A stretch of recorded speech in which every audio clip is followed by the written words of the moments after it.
apparently included on the spectrum is thinking in yes, no. Now we got Jesus on the spectrum, right? Because so you let your yes be yes and your no be no. By the end of this conversation, I was thinking basically the saints are the autists. They are the ones because it's a strong sense of justice, which is dissociated from a sense of disgust with the physical. So let me go back in the it's like Ye walking around in that mud is very interesting because it's one of the things that Francis is famous for as a saint, that he, rolls around in the mud with the pigs and then comes back to the Pope and says, I did what you told me, which was go roll around in the mud with the pigs because I'm so filthy. Now will you approve my rule? That apparently you're less likely to be physically disgusted with dirt and messiness and such, and more likely to be very clear, as we've heard Ye being over the last several weeks, about what's right and wrong. And that yay, nay, yay, that yay, nay of justice allegedly is a part of the spectrum that he's on. Now, it's like, by the end of it, are we going to just like put him in a box and say, he's not dangerous, he's just crazy, which is the problem? I think if I have all of these traits, which all of these ones I'm picking out I do, which you will know if you followed me on my own journey. If this counts as, on the spectrum and disordered, maybe we need to listen to the saints because they seem to fit on this spectrum too, a lot. Cheryl says everybody's on the spectrum. Indeed, we're all part of the rainbow. But it's interesting to have this. The yay, nay, the justice element is allegedly also part of the autism spectrum. They call me Cordal. Hello, chat. Hello, Cordal. Thank you for joining us. So if you add all of these things up together, you get masking, which we have Ye jumping out of his limo or SUV or whatever it is in his mask, plus pattern recognition, plus a strong sense of justice. What's the outcome of all of this? When he's saying stuff like "I love Hitler," right? What? Oh, I guess he's culpable just by existing. Yeah. He has to keep talking. But the other thing that happens to autists is social ostracism, right? And this is the sort of weirdness of you feel like you're working really hard to fit in. I've recognized this in myself too, that the sort of why I don't get why, all of these masks I'm wearing don't seem to make me belong. I thought I was doing what they were doing. But there's the, because you're so willing to say yes, no, and you have this, obsession sometimes with finding the links to everything and the pattern recognition. It's not a great recipe for being the most popular. Why don't I fit in? Rudolph's elf. Yes, Mel.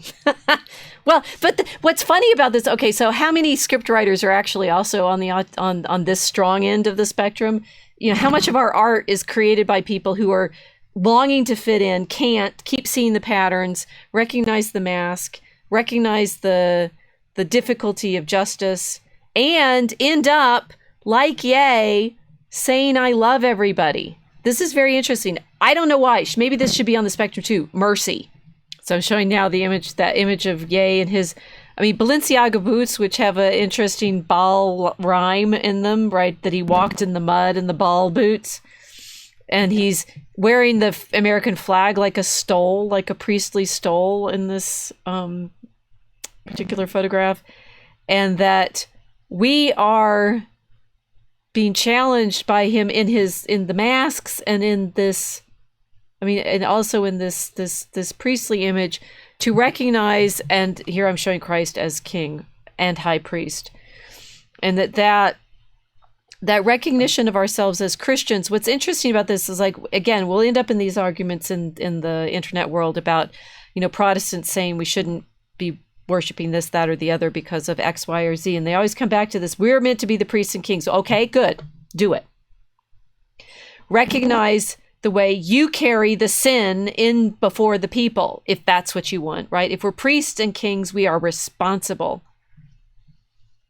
And that lack of responsibility, that lack of willingness to do what I do believe Ye is trying to do. I don't know his interior.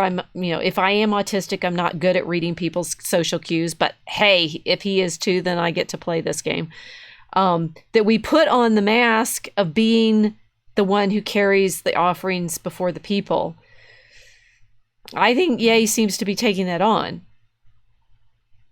Yes. And certainly doing it in a much more robust way than simply either offering your children to Moloch or blaming other people for your dysfunction. I don't see Ye blaming anybody else. I mean, he's said over and over again now, I lost all those deals, I lost all that money because I was being proud on Drinks Champs about being the richest black man. Yes. He recognizes that you don't get to keep the stuff that in fact is from God. He says, it's on God. It's on God. This is all on God. And serving before the Lord means recognizing that our sin is the only thing. It's the opposite version of this is, let me see. Now it's Christ among the seraphim.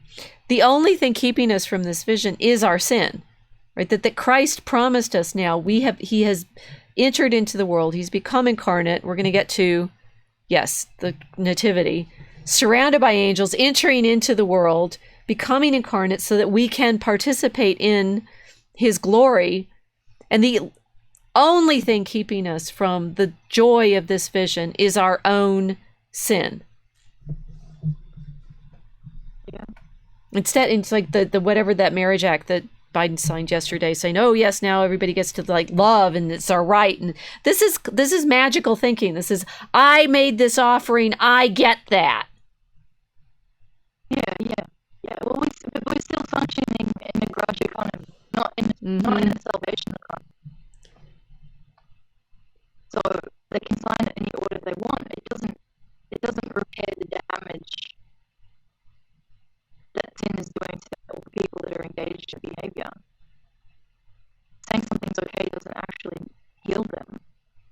It also doesn't make any sense of why God would say this is behavior that cuts you off from me. It's sin, and this is the sorrow of sin, right? It's the sorrow of it because it's, sure, sin all you like, but you're cutting yourself off from God. And that's what the scriptures seem to be saying. It's what the promise of the incarnation says. I loved you so much. I entered into the dirt with you. I entered into the muck and the slime and the physicality and the death because I loved you so much. I want you back. And then it's just so beautiful. And instead, people say to God, "You're nasty. You won't let me do what I want." Yeah, because they're trashing their role as priests and kings. That's what it is. It's like, we're Christians. We're royalty. As you know, like in the Orthodox baptism, we get crowns. We're coronated at our baptisms, and we're coronated if we get married too. It's a crown of martyrdom as well. But the idea is that no, you're coronated. You become a partaker of the royalty of Christ because you've taken on his death and his resurrection. We're dead ourselves and we're alive with him, so we're royal. So we have to behave like royalty. But the culture now, everything is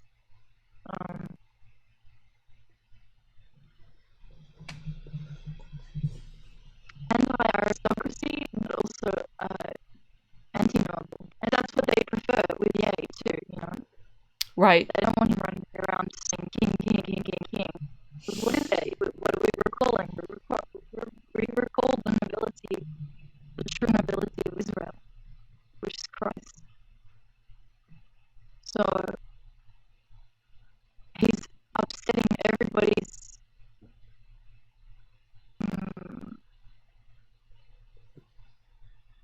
fantasy.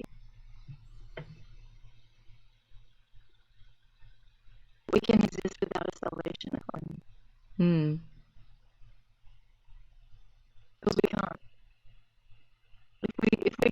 grudge, we exist like mafia. It's gangsters' paradise. That, right? And that is what I hear him saying when he's saying, you know, we need to forgive. The one thing that I understand that Christ does is he breaks the vengeance cycle. That in forgiving those who crucified him, which he, you know, in our tradition, in the Gospels, we say that's what he said. Father, forgive them. They know not what they do. That he breaks the vengeance cycle and takes the sin on himself and becomes our sacrifice. Christ our Lord is sacrificed for us. Yes. And that being sacrificed for us, becoming our own sin chicken, taking it on himself, and then rising again out of that death, he is, I mean, you and I have talked about this in the early episode of this stream about Christ in love with us as the lover knight, wanting to take on all of this for us. But he's breaking the vengeance cycle. I mean, so when Dennis Prager says, you know, those who don't accept the way that the Holocaust narrative has been told, you know, in the mainstream concern, not taking sufficient account of Churchill, go to hell, right? It's the constant calling for vengeance that Christ says, and this is what Ye keeps saying. It's, you know, we love everyone. We are called by God to love everyone, to stop with the vengeance cycles. And you know, to say, I'm not there now, but I usually live on the south side of Chicago. Yes, we need to stop the vengeance cycles because there's nothing but gang killings. The number of young men like Ye, in so far as they're black and grew up in Chicago, who are being killed by each other right now because they're caught in vengeance cycles is terrible. So I think Ye actually has some cred, street cred to be able to talk about what he's talking about, saying if you allow yourself to be caught up in these vengeance cycles, it never ends. The sin chicken, the Moloch offering cannot take that away because it cannot stop that vengeance, that desire for vengeance. No, it's Judah versus Israel. Southern Kingdom versus Northern Kingdom. It's constant perpetual civil war. You can't stop. Once you enter into it, you cannot stop. But this is what we say, what happens with the incarnation, that God enters in to cut off this cycle of vengeance.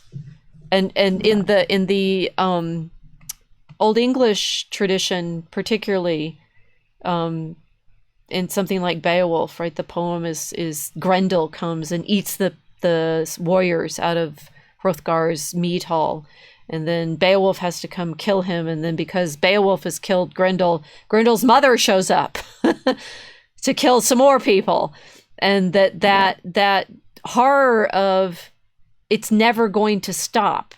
The vengeance cycle is never going to stop unless Christ becomes a baby and says, I will be your offering. I will take that on myself. I will be the sacrifice. And then he turns around and tells us that we have to carry our own crosses too.